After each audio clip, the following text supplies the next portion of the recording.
mai thì giá bông con này bông hiên người mai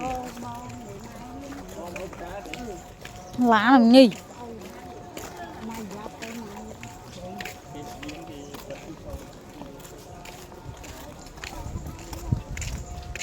cái cặp mắt này cũng lượt lên để cho họ cho mình chặt chỉ vậy chứ còn đang màu nó thì làm cho cặp biết sao mình nhỉ bán nó mình bán nó mình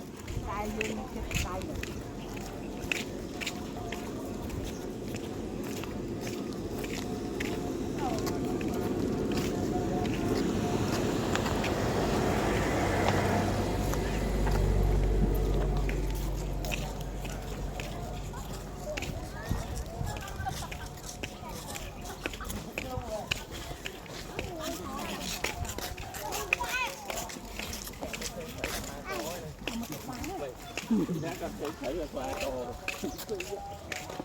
mà nó đầy phân rồi nó phân lại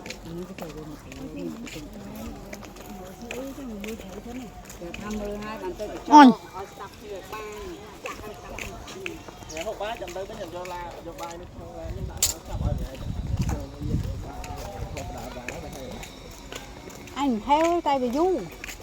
biết đào lên về đào lấy rồi du thế vừa sắp bị ngay thế nên đây thôi nhá hai cái lực cái phút nữa khi thì đi tới đào cái là hai cái đào mỏng hết nhưng mà vẫn hai cua mới có tí